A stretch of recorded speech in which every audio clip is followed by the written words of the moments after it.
Welcome to Beyond the Surface. On our podcast, we highlight underrepresented voices in architecture.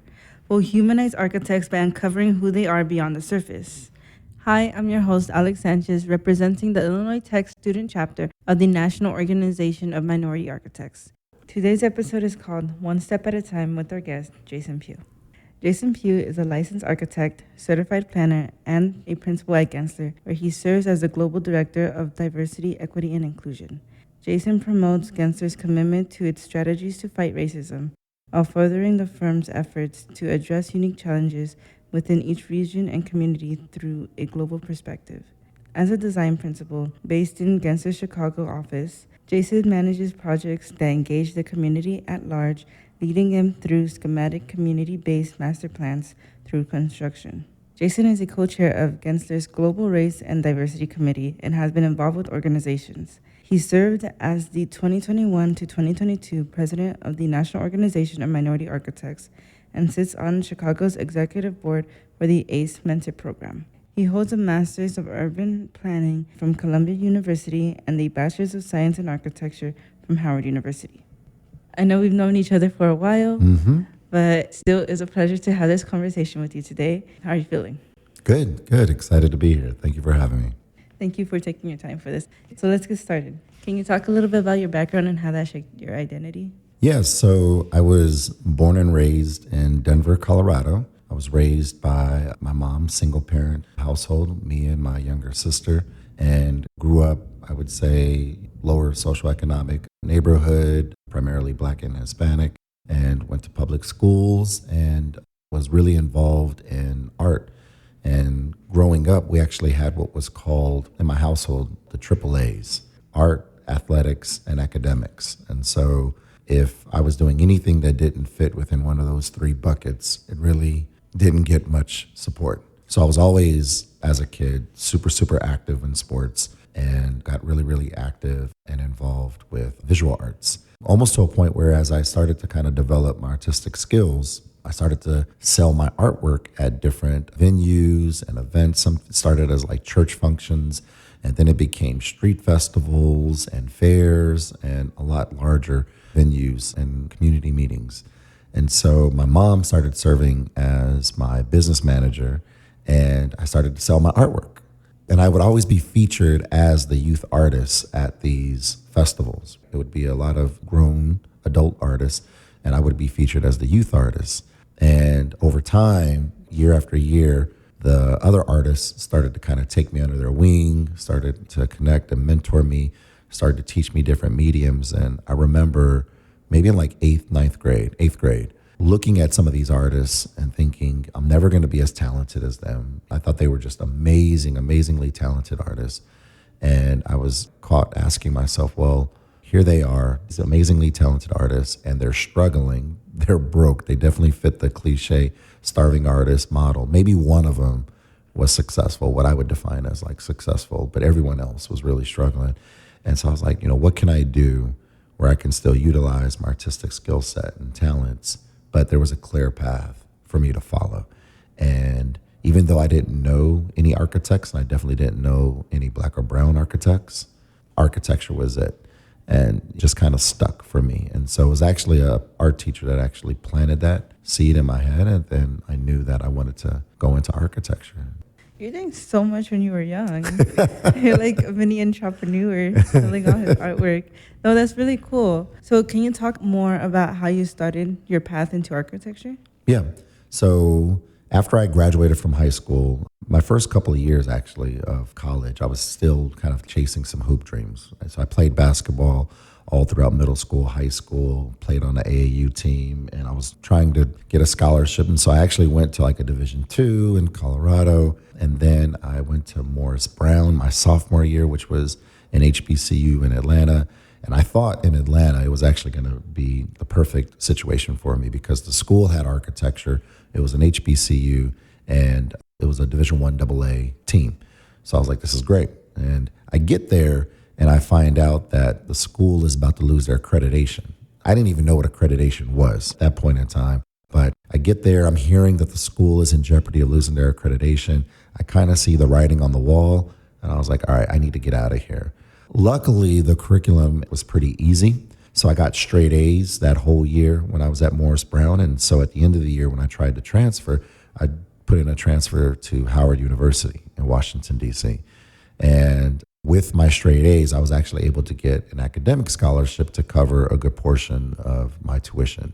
So when I got to Howard, I was still thinking I may try to continue to play basketball, but architecture is, as you know, you got studio Monday, Wednesday, Friday from like 2 to 5:30, and that's consistent every single semester.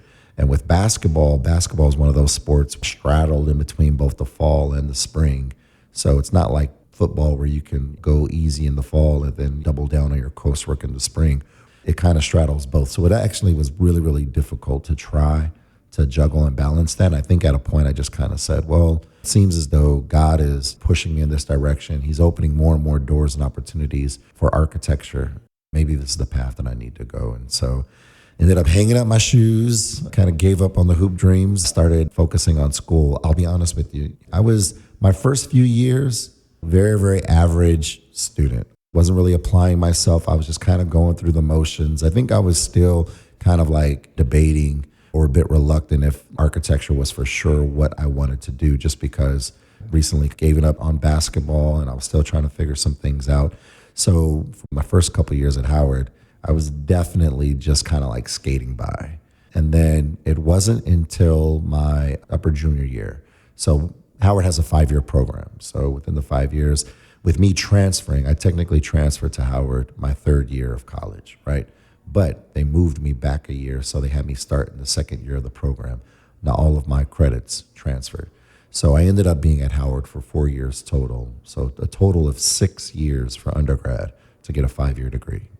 So that upper junior year, right before thesis year, is when I think I started to actually get more serious, more involved, started to really zero in on my studies, ended up getting a summer internship back in Colorado when I was home for the summer. We did a travel abroad study program in Lille, France, where we also got to go through the UK and the Netherlands and whatnot. And so that really, I think, kind of opened my eyes to what a career in architecture and design would look like. And I could really see a path and a future for me. And so that's when I really buckled down and got serious. And so finished my thesis my senior year at Howard, graduated in '05, and immediately ended up going to grad school at Columbia University in New York, where I pursued a degree in architecture and urban design. And so my interest in urban design was really through a couple elective courses that I was taking in undergrad on urban design. I really appreciated the community engagement aspect. I love the idea of going in and approaching a project or a site and responding to the surrounding context. I think I also started to really just connect with developing underserved, marginalized communities and how policy and design and all those things come together in order for a community to thrive or struggle. And so that pushed me to go and study urban design at Columbia. But I'll tell you, it was, it was a night and day experience at Columbia. I literally went from my final thesis presentation in late April, early May, graduation. 2 weeks later, I was starting the program at Columbia because the program started in the summer. So no break. Moved up to New York, was living in Harlem, started the grad program, and also just going from a HBCU to Columbia, right, where diversity kind of took on a whole different meaning. I remember when I got there, and so the program that I was in, it was about 40 students, and only 6 of us were from the States. So never mind like any other black people in the program. There was one other black girl that was in the program, but there were 6 of us that were from the States and everybody else was from abroad. And then there was also like different age ranges. I had classmates that were like me, fresh out of undergrad, and they were starting grad school. And then I had other classmates that were like in their mid-30s. They had their own practice in like Prague or Rome. And then they decided that they wanted to study urban design and come to Columbia. And so these were my classmates. And so it was just very, very different experience, but one that I really, really treasured and appreciated because there was a lot that I learned in that short amount of time when I was there for that program. Ended up graduating the following year, '06. Those 3 semesters kind of condensed into a single year. And so finished there and started my journey into architecture and design, and started working at a small urban design firm in Harlem.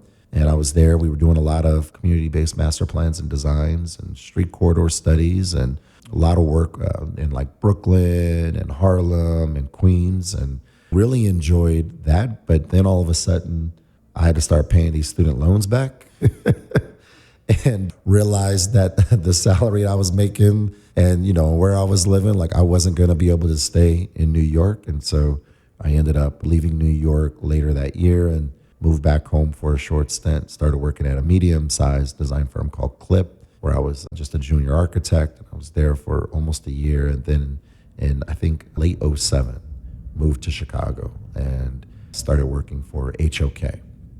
You did a lot when you were a student, or at least a lot of school. You had no breaks after 6 years, and then you jumped right into a master's program. Yeah. Can you actually talk a little bit about what motivated you to pursue urban planning over architecture? So I think it's important to note that it wasn't urban design over architecture, it was both. So I took a couple elective courses in urban design. And so there were some professors that I had, two in particular at Howard University, Harry Robinson and then also Edward Dunson. The two of them were both licensed architects and certified planners.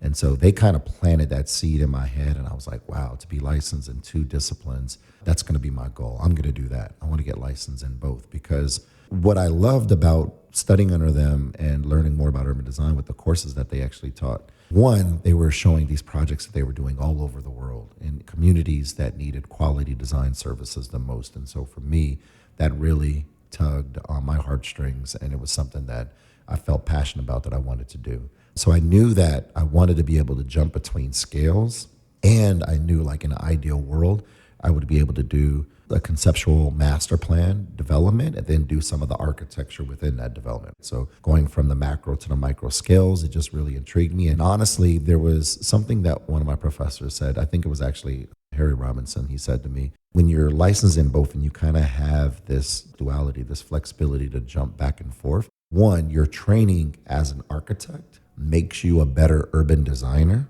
because you know not necessarily the limitations, but you know how buildings come together, you know general form, you know general codes and standards and zoning and everything that's going to kind of influence the actual design of a project. But then your training as an urban designer makes you a better architect, because as an architect, you're no longer just infusing your design, your concept onto a site. There's a lot more research. There's a lot more focused effort to study and understand the local context. Who are the users? What are the schedules? What are the time periods that the site is busy? What's the circulation flows? Things that, of course, they train you and they teach you as an architect, but a lot of times it's not always built into the process, whereas with planning or design, it's always part of the process. It's the most critical process that influences the design. So yeah, I just kind of knew that I wanted to do both. And I'll tell you, being able to, well, one, it was pretty difficult and tough my whole career to oscillate back and forth. Even now, you get more experience under your belt. You become more a senior leader in different positions. A lot of firms, companies want you to focus on one specific area of expertise, right? And so I've been on projects and people are like, oh, well, Jason, he's an urban designer, he's a planner. It's like, no, wait, I'm an architect. And then there are times where like, well, Jason's just an architect. I'm like, no, I'm also like an urban planner. So you're always oscillating back and forth, and people don't know what box to kind of fit you in, right? And where you kind of have to fall. And so I think in my career, that has been a challenge, going back and forth. I think I mentioned I started at a small urban design firm in Harlem. Then I went to an architecture firm in Denver. When I came to HOK in Chicago, that was as part of the planning group as an urban designer. I was there 5 years. In the middle of those 5 years, I actually switched to architecture and left the planning group. And then when I got to Gensler, I was hired at Gensler as an architect. And then in the middle of my time at Gensler, I switched back to urban design. So I've kind of like been going back and forth, and it's been for very, very different reasons. Do you feel understanding both realms gave you more of a voice in the room? Absolutely. One, I think when you're working on urban planning, urban design projects, especially ones that are community focused, there's just certain communication styles and skill sets that you acquire. One is building consensus across multiple parties. Sometimes interests are at odds. And so you have to really work with the developer. You have to work with the local residents. You have to work with the stakeholders. You have to work with sometimes municipalities or governing officials and different teams, different consultants, all to kind of pull all of this together and ensure that the design that comes together is something that everyone supports, that they feel good about and they're excited about. So, yeah, I think that there are some skills that you develop over time that make you just a better professional, honestly, at the end of the day, and a better team member overall. You described how having a voice with architecture and urban planning work together. Can you describe the industry when you first started your career? Yes, so I graduated from Columbia in '06, and I was working at a small firm in Harlem, and there was a lot of diversity within this small practice. And the principal owner, he was both a faculty member at Columbia and also a planner. And he was great working with him. He was super connected within the community and a lot of work that we were doing. And for the most part, I would say it was a majority Black firm. It wasn't until when I left New York and I moved back to Denver, then all of a sudden I was the only lonely at the medium sized firm that I was at. I wasn't surprised by that because I knew there weren't that many Black or brown architects in Denver. And so that necessarily wasn't a surprise, but it was a surprise when I moved to Chicago. So I remember I moved to Chicago in late '07 and I was really, really excited. I was like, man, this is great. I'm about to be working at HOK. This is a large global firm. I'm in Chicago. Man, it's going to be, tons of Black professionals at this firm. Like, I know there's going to be a lot of Black folks in this firm. And I remember when I got here and there were two. And I was like, what? This is a large firm, almost 200 people, Chicago of all places, right? And there's two Black architects in the firm. So that was like, I think, really, really shocking for me. For those who go to HBCUs, there's always like this saying or this joke around it being a different world. In fact, there was a TV show called A Different World about students at an HBCU. And it really is true. You're in your own world. You don't really understand that when you go out, you graduate, you go into the real world in corporate America, just the lack of diversity that there is overall in a lot of industries and sectors.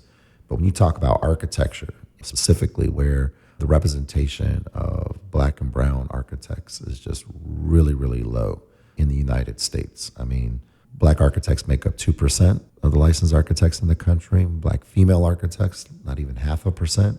And so, yeah, that was really, really shocking for me when I came to Chicago. And so I knew then, it really kind of drilled into me about just connecting and inspiring the next generation.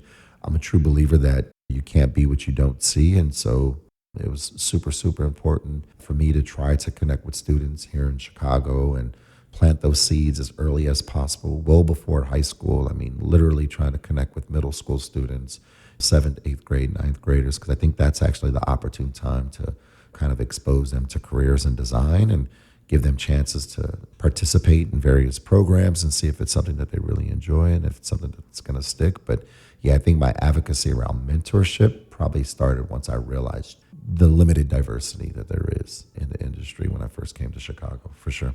I know you mentioned a few mentors in the past. You talked a little bit about some of the professors you had in college. Can you talk about the mentors and role models you had in your life? Yeah, I've been really, really blessed throughout my whole life to have a lot of amazing mentors, coaches, champions that have really helped me figure out and navigate my path and entry into the profession, into the industry, but also help open doors and provide opportunities for me and maybe even saw things for me before I saw it for myself. So when it comes to architecture specifically, I think back to a couple professors that I had at Howard University. I'd mentioned Edward Dunson and Harry Robinson, but there was also another professor, well, two other professors, two female professors. One was Barbara Laurie, who, if you know the student design competition for NOMA, when I was a university liaison, we ended up renaming the student design competition in her honor. Professor Laurie, for me, she unfortunately passed away over 10 years ago. It's been a while, actually, since she passed, but she was really, really impactful and influential for me because I think I had mentioned me just kind of skating by, doing the bare minimum my first couple of years. What was interesting during that time in studio is I realized with my artistic skill set that I could go and I could connect with the professors and start sketching and collaborating and going back and forth. And they really loved that. It energized them, it energized me. There was like this great rapport. We were going back and forth. So I would show up in studio late. I'm coming from the yard, I'm hanging out. I definitely wasn't in the studio all night working like all of my classmates. I wasn't prepared. I would get to my desk, professor would come around and they would ask me like, hey, what progress have you made? I'm like, can you come back? Still working on some stuff. And they're like, yeah, no problem. They would go around, talk with some of the other students. And by then I'm like sketching, drawing, putting a bunch of stuff up. They'll come over and they would respond to what I had done in like literally like 15 minutes, right? So I was kind of like, BSing. And, and Professor Lori was one of the first professors I was like, nah, that ain't gonna cut it. Nope. And she really just kind of held me to a higher standard. And she had very, very high expectations from me and called me out on my BS. And so I really appreciate it because when I had that transition piece, when I got really serious with my studies and also with architecture, it was really due to her, I think, kind of like holding me and pushing me. And she was also with me when we traveled and went through Europe and did the study abroad program. So she was really, really impactful and influential in that way. There's also another professor who at the time I didn't necessarily appreciate. In fact, if anything, I was probably her arch enemy. And it's a very, very interesting story. So her name is Lisa Chumley. And there's an interesting story that I'm going to tie it back together at the end. But Lisa was interesting because she came in my second year. I was already at Howard 2 years at that point. So she came in, she was a new professor, Cornell educated. She had worked at some really just amazing firms across the world. And she was really excited to come to Howard. She was at the Mecca. She was really passionate about connecting with students and she wanted to inspire us. And I mean, she came in with all this energy and all this passion and drive. And I remember she came in and she didn't just raise the bar. I mean, she just like flung that thing up. And I mean, was really out the gate trying to just push all of the students beyond what we were used to. And we were very resistant. I mean, all of us were starting to kind of have like some run-ins with her. And we were fine with the status quo and how things were moving. We knew how to navigate with the current professors and get through our coursework and stuff. And here she comes like, no. I want you guys to do like 5 times the work. And you guys need to be 20 times better than your peers. And we were like, no, we're good. we don't want any of that. And so there was all these run-ins that were starting to happen with Lisa. And I guess you could kind of say I was maybe among my peer group and classmates, I guess like the ringleader, so to speak. And I basically organized a rebellion against her. And I know, I see you're laughing.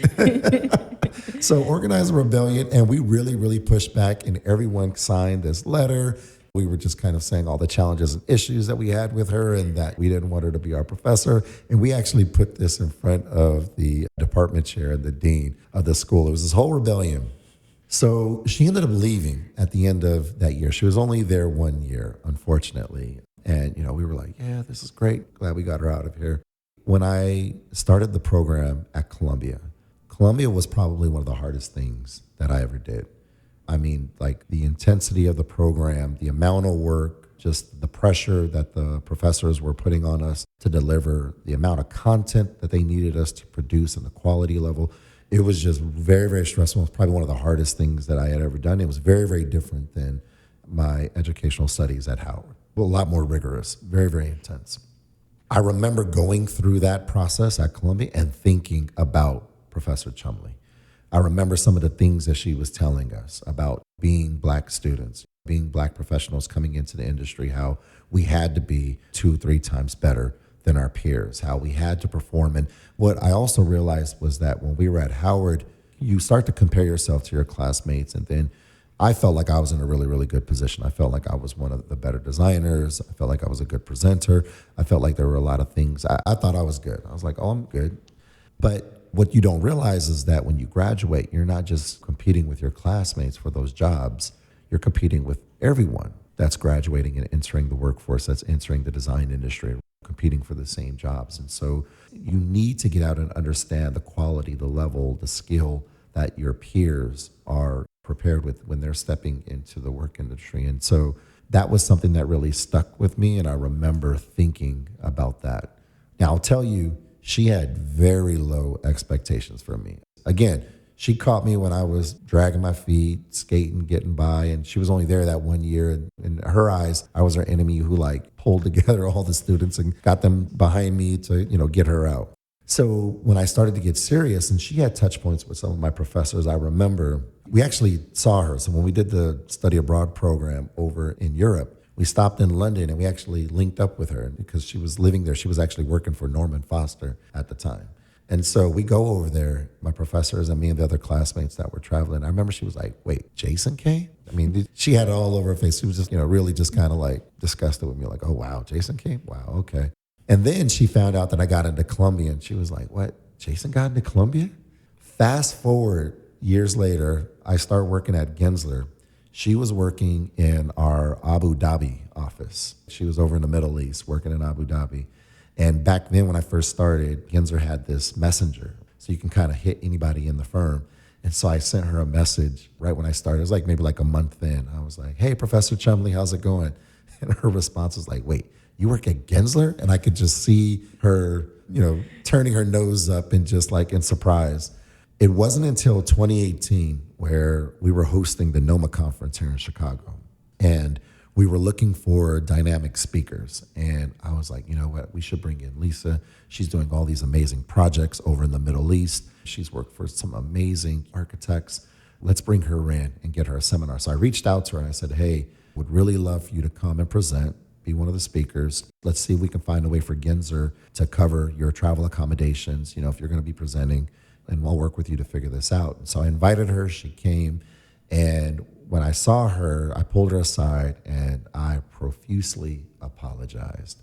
And I told her that I was really, really sorry about the way that I had acted and treated her when I was a student, how I didn't really appreciate her in that moment or understand what she was trying to have us do. But I did appreciate it when I got to Columbia, and it was really, really challenging. And I understood then what she was preaching all along.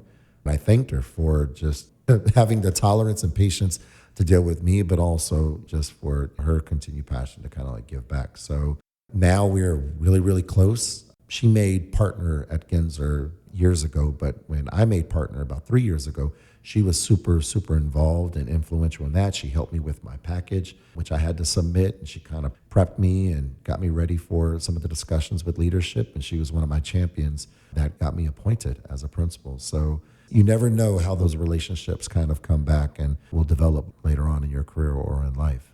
I'm kind of glad that had a really good ending. I told you I was going to tie it back. I told you I was going to, it's a long story, but yeah. And now we're really good friends, and yeah, she's amazing. I feel like it goes to show that these relationships can last a lifetime. Mm-hmm.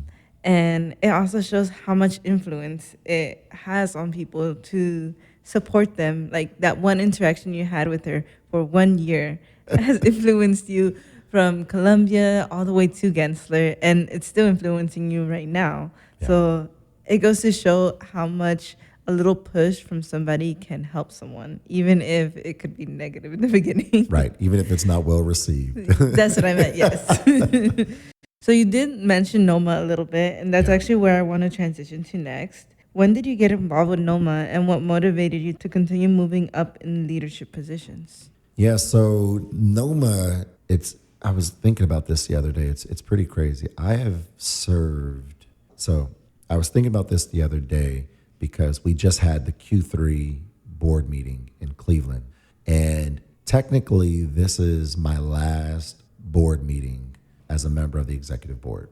We do have a board meeting for Q4, but that's usually bundled with conference, and it's only like a couple of hours. It's very, very quick.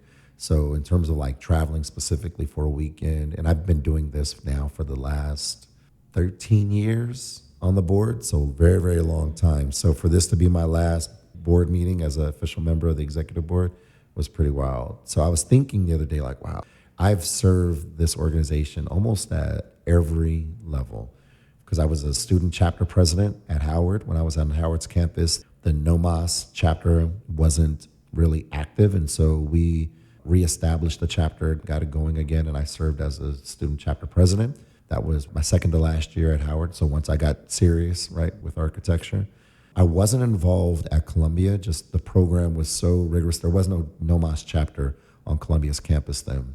And the program was just so rigorous and intense that there was no time to do it.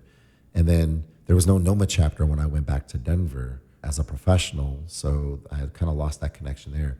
But when I moved to Chicago, not only was I excited about moving and going to a large global firm, I was also excited because I knew they had a local NOMA chapter and I could reconnect with the organization. And so honestly, I think that was probably one of the first things I did when I moved to Chicago was figure out who are the local NOMA chapter members, who's the leaders, when's the next meeting, and I went to the next general body meeting that I saw on the calendar and got connected. My first couple of years in Chicago were interesting because I didn't know how long I was going to be here. I've been here 17 years now, but at the time, I was like, oh, I'll be in Chicago 3 or 4 years, and then I'll either go back to the East Coast or I'll go back to Denver or go further west. Didn't think I'd be here that long. And so as I was engaged with the local chapter, they kept asking me like, oh, you should serve on the board. You should do this. You should take on this role. And I was like, no, I'm good. I don't know how long I'm going to be in Chicago. So I didn't want to take anything on. It wasn't until I left HOK and went to Gensler where I was like, okay, I know I'm going to be in Chicago for a little bit now that I've started this new job with Gensler. And so let me get more involved now. And so that was actually when, just through a lot of peer pressure from some of the local leaders, they asked me to step up and serve as the local chapter president. And so kind of took that on, and at the time really helped revamp INOMA, because it was interesting. I was serving both on the local board, but then also the national board as the Midwest University Liaison. So that was another role I had, right? On the national board, I was that conduit between the student chapters and the professional chapters throughout the Midwest. So here I am, I'm on the national executive board, and I didn't know when local meetings were happening in my backyard here in Chicago with the INOMA chapter. And so that was pretty frustrating. So one of the first things I did when I became president for INOMA was just put some structure in place, right? Communication, just advance notices, putting out calendars and schedules so people knew when journal body meetings were well in advance. So people knew, and we shared and communicated those meetings through a variety of platforms, right? So people couldn't say, oh, I didn't get the invite, I didn't see the email, I didn't see the promotion on Facebook or whatnot. That little thing, just that structure and communication and formalizing that, we ended up going from, I think, maybe 30 paid members to about like over 100 within 2 years. So that was really, really big, important. And everyone in the industry here in Chicago also saw just stronger communication lines, a lot more programming. We were really, really involved and engaged with other allied organizations and events that were taking place across the industry. And so it was amazing. And we ended up winning Chapter of the Year. So I was really, really proud of that for the INOMA chapter to kind of turn around and do it so quickly. Also, our Project Pipeline Camp was pretty amazing. My vice president at the time, Oswaldo Ortega, who was one of my classmates from Columbia, him and I met at Columbia, and he moved to Chicago, and he was serving as my VP. And I remember he asked me, what do you want me to do? How do you want me to support and help you? And I told him, I want to host the largest Project Pipeline Camp in the country. And so that was his one job as VP, was to do Pipeline Camp, and he killed it. We went from 7 students to, I think, maybe 60. That first year, I think we raised maybe about $15,000, $20,000 in sponsorship, which was a lot coming from a chapter that would maybe raise $2,000 or $3,000 for sponsorship events. And I think we easily probably had like 20 mentors, and it was at University of Chicago's campus. It was amazing. Fast forward, I mean, we kind of really developed like the playbook that became really leveraged and utilized for a lot of project pipelines all across the country. So it was just amazing to see the growth that we had there.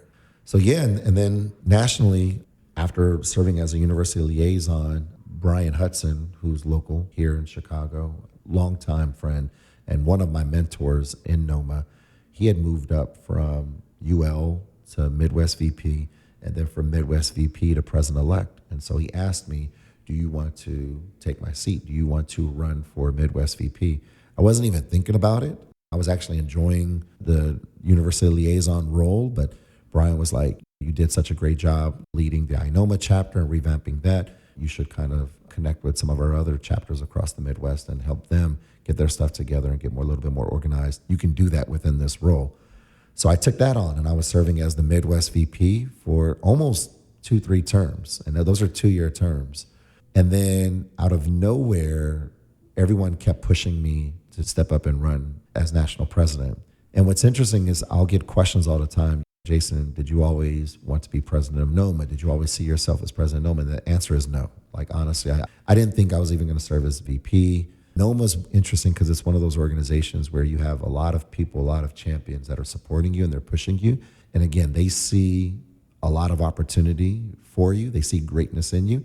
And so they're kind of like pushing you to go further, to do more, to take on more, to step up and lead.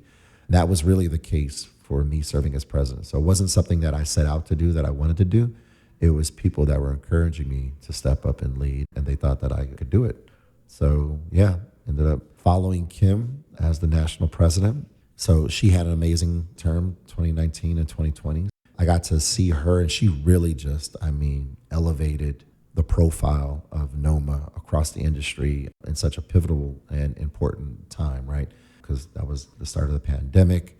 You also had like the racial awakening that was happening following the murder of George Floyd. And in that moment where a lot of companies were really focused on diversity, equity, inclusion, and they were really focused on really expanding and diversifying the pipeline of talent in their teams and their leadership, everyone turned to NOMA. And it was really powerful to see because we had been in this space for a long time. We had been talking about these principles. We had been talking about these things. We had been fighting for representation, inclusion, justice, equity, and all of a sudden in that industry, everybody came to NOMA, and she was leading us through those really, really tough waters and just did an amazing job.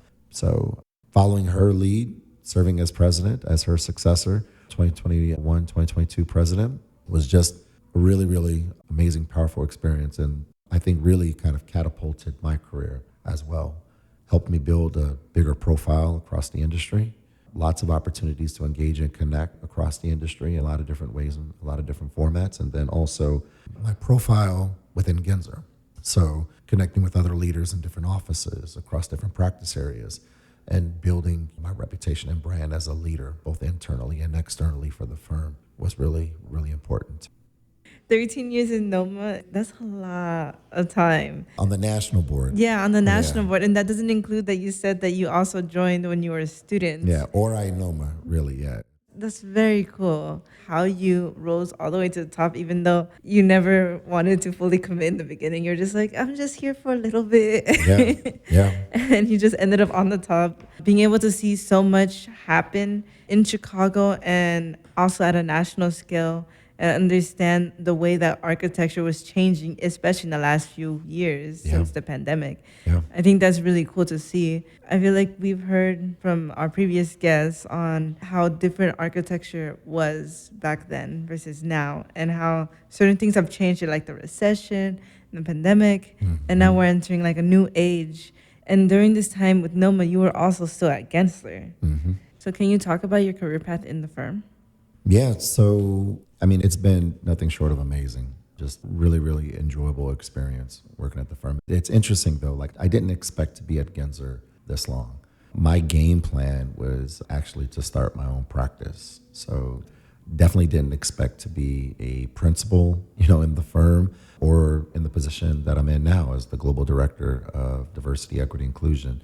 I had mentioned before when I left HOK and came to Genzer, my transitions going back and forth between planning and urban design, right? So at HOK, the reason I went from the planning group to architecture was because I told them out the gate that I wanted to get licensed in both disciplines, and I needed to get licensed as an architect. And at that time, I wasn't getting the experience that I needed with the planning group. They said, we'll split your time 50%, 50-50. You'll touch 50% architecture projects, 50% planning. It was like 95% planning, and we were doing large master plans out in the middle of India and China. Nothing in terms of like urban design projects where you were responding to the urban context and brownfield sites. So it was just very, very, very different type of planning projects that I didn't necessarily enjoy. And I wasn't getting the experience I needed to get licensed so I could take my exams and pass the ARE. So I switched to architecture, When I came to Gensler, I came into Gensler as a job captain, basically an unlicensed architect, and got licensed within my first year at Gensler. And then immediately once I got licensed, I started to try to get back into urban design at Gensler. And they were building the studio there, the practice area. One of my mentors, Andre Brumfield, he was starting the urban design practice, and connected with him, and I showed him my work. I was like, hey, this is my background, showed him my portfolio, showed him the projects that I had done in school, the projects I had done professionally with HOK as part of the planning group. And he was like, all right, I'm going to pull you in. I need you on the team. And it was taking him a while to kind of get some work and actually bring in the projects. But once we got started, that was where we started to do a lot of the comprehensive community master plans on the south side and the west side of Chicago, really kind of redeveloping a lot of former public housing sites. Harold Ickes, which isn't that far from here, right down State Street. Oakwood Shores, which is also close to campus here in Bronzeville. Cabrini Green. So we were touching a lot of these projects, and I loved it. It was amazing. And then as we were touching those projects, I also got to do some of the first phase architecture. So Woodlawn Station, which is a TOD project, Southside Chicago and Woodlawn, that was an example of a project that we touched where we did the community master plan. We were hired by local stakeholders and developers to do an assessment of the neighborhood because they had just named the Obama Presidential Center the location for the site in Jackson Park. And so there was a lot of outside interest and developers coming in and starting to buy land and develop. And so the community was like, wait. We need control over this. We need a comprehensive plan. We need to know exactly what we're going to do. So they brought us in and we connected with the community and we helped really identify some opportunities and phasing where they could really focus their development. And within that, we identified this major arterial corridor and node at 63rd and Cottage Grove as a development opportunity that could be this catalytic spurt that would actually encourage other development across the community. And so that was Woodlawn Station. And I got to do the architecture and design for that. So my work overall, I would say, with Gensler, it's really kind of spanned a lot of mixed-use development, residential, affordable housing, and also urban design projects. And it's been great. And then about 2 years ago, so I made partner 3 years ago, I think due in large part to the voice and profile that I was building across the industry, serving as the president of NOMA. And then just, I think also, I had always been known, at least in the firm, as someone that was holding our feet to the fire, trying to push us to do more, trying to encourage more engagement and support with NOMA and other allied organizations. And so I think that was really starting to tie into my brand within the firm. And then 2 years ago, I was asked to step up and serve as the global director of diversity, equity, inclusion at Gensler. And I was asked by our global co-chair, Diane Hoskins, to take on this role. And I actually said no. I said no for a couple of different reasons. One, I was really worried about losing some of my armor. What I mean by armor is I have seen some amazing people. I have some friends, some peers in this industry who I think are doing amazing things. And I've seen people criticize them, poke holes at what they're not doing. They could be doing something amazing over here, but everyone will like draw attention to this one little thing that they're not doing over here to try to discredit them, right? Or to try to take away their power. And so I was worried that the position was supposed to be full-time. And I was worried that I would lose some of my armor, which you get in the form of licensure and certifications and clients and projects. And so if I'm in this role full-time and I'm no longer working with clients on projects, then I would lose some of my armor. So I was worried about that, number one. The other piece that I was worried about is DEI, diversity, equity, inclusion. That position in and of itself, the directors that kind of take that on, in some companies and some organizations, there's a little bit of tokenism there. There's the assumption that once you have a DEI director, all your challenges and problems are solved and you fixed everything, which is far from the truth.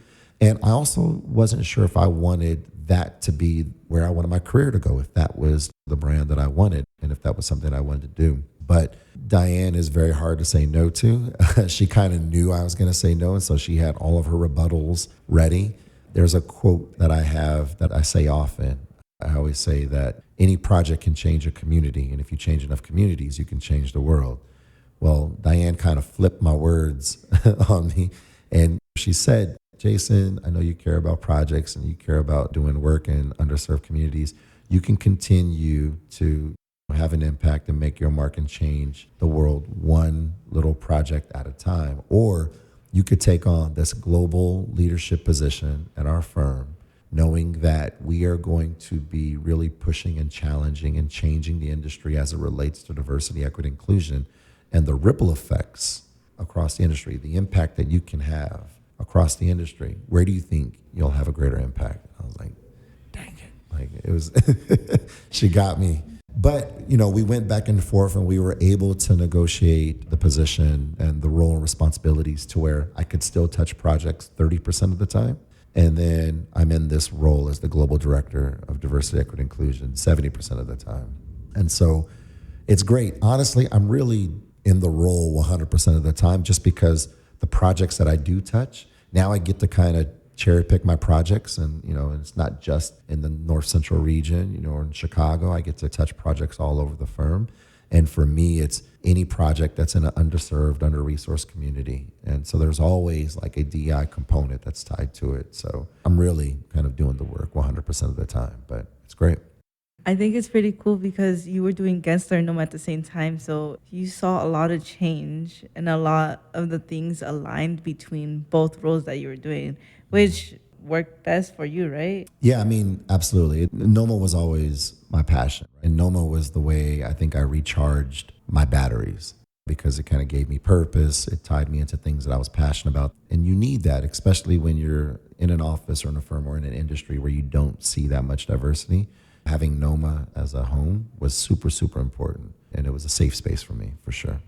Gensler saw that you were very passionate about the work you were doing with Noma. Yeah. And they chose you for these roles because of the potential and how much work you had already done.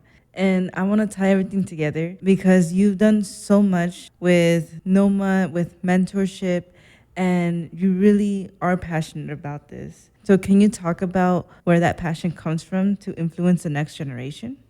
Yeah, absolutely. So I think we always talk about paying it forward, right? For those with great power comes great responsibility. And I think for me, I have benefited from amazing mentors, coaches, and champions throughout my career. And it's important to understand the difference between the three. Coaches are those people who step in and help you really refine or strengthen certain skill sets, right? They train you, they help you and make you stronger in certain areas. Mentors are there who have been there before, they have the experience, and they guide you. They help you navigate tumultuous waters. And then champions are those people that are in rooms that you're not in, and they're speaking on your behalf and in your favor. They're ensuring that you get the opportunities. They see the potential in you, and they're always looking ahead and finding those opportunities, kind of clearing the way or pulling you to those opportunities. Those are your champions. And I've had an amazing list of coaches, mentors, and champions throughout my life, not just career, throughout my life. People always ask, what is your why? Like, why have you devoted so much of your time towards working in underserved, marginalized communities? Why have you focused so much on mentoring and connecting with the next generation? And for me, my why is really, really personal. It comes down to my sister. So I mentioned earlier at the beginning of the interview, raised in a single parent household. My mom and my younger sister were 11 months apart. I'm older, but 11 months apart. And growing up, looking at our lives now, our lives have turned out very, very different. My sister, she really struggled. Beautiful girl, very, very smart, way more talented than me growing up. But she got into a lot of trouble when we were growing up. She dropped out of high school. She's been in and out of jail. To this day, she struggles with addiction, suicide attempts. I mean, she's lived a very, very tough life. And so people are always asking, they see me and they see my sister, and even my mom. My mom is like, how can you raise two kids in the same environment, same house, go to the same public schools, live in the same neighborhood, have the same opportunities, participate in the same programs, and have them turn out so differently, night and day? And for me, again, it was the mentors, the coaches, the champions that I had when I was young, when I was a student, when I was growing up. Whether it was the artists that I had mentioned before who kind of took me under their wing and they were teaching me different mediums, I kind of saw at an early age what success looked like and what I wanted to work towards, right? I had a lot of coaches playing sports who saw a lot in me and poured into me. I mentioned my professors, right, who really leaned in and really tried to push me along, encourage me in school. And even my mentors and champions that have been, to this day, my professional peers and champions, like Lisa Chumley, Andre Brumfield, Diane Hoskins, all of them have really stepped up and served in just amazing ways. And so I think for me, just kind of recognizing that, I know the power of mentorship. I know the potential and the impact that it can have on changing a young child's life. And so I want to be that light for others. And I think it's my responsibility to give back. So yeah, it comes down to family. It comes down to my own childhood experience growing up and, just the dynamics across my family with my sister, which kind of fuels me and gives me the purpose and the passion to move forward. I feel like that's a beautiful motivation. I understand. Sorry, this is like a touchy subject for me. No, We don't talk about family as much on this show, but honestly, that's where a lot of beliefs and principles come from.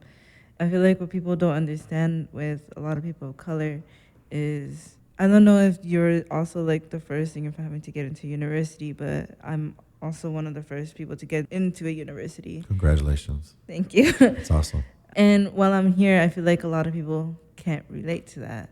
Yeah. A lot of people don't understand that the households that we come from aren't the households that they're used to. Yeah. And I think that's why we fight so hard to be successful.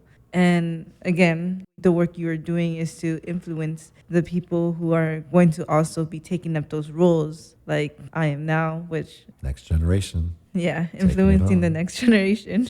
But thank you for sharing that story. Yeah. I know family is a hard thing to talk about. Yeah, absolutely. Appreciate it. So we are reaching the end of this episode. So I have 2 more questions. What advice would you give to someone who wants to make an impact into the architecture industry? Just do it.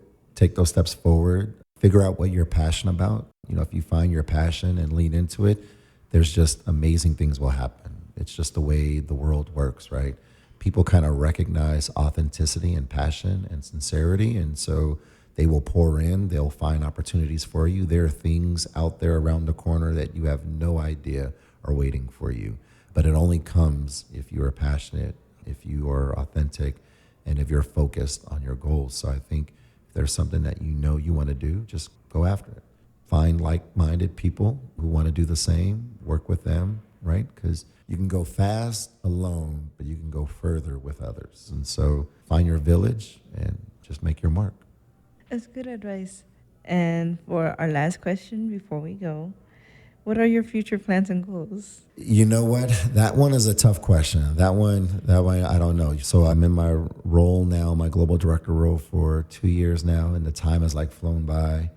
I know I'm not going to hang my hat on this role, but I don't quite know yet what's in store. So I'm actually excited to kind of figure this out. It's actually a little bit nerve-wracking for me. So I'm one of those people, I've always had a 5-year plan, 10-year plan, 25-year plan, 50-year plan. It's written out. I have it on my fridge. Half of it doesn't even apply anymore. I wrote it, back when I graduated from college, but it's still a reminder of some of my goals. And so to be in a position where I don't know, again, I'm finding myself in a position I never expected to be a partner at Genzer. I never expected to be a global director. So I don't know what that next move is and what that next chapter is or that next position. So it's exciting and we'll see. I like that response because I feel like you've done already so much. You're pretty much going with the flow. You're continuing with life as it is, and you're not putting an end to it, even though there's so much to be discovered, but there's also so much you've already covered.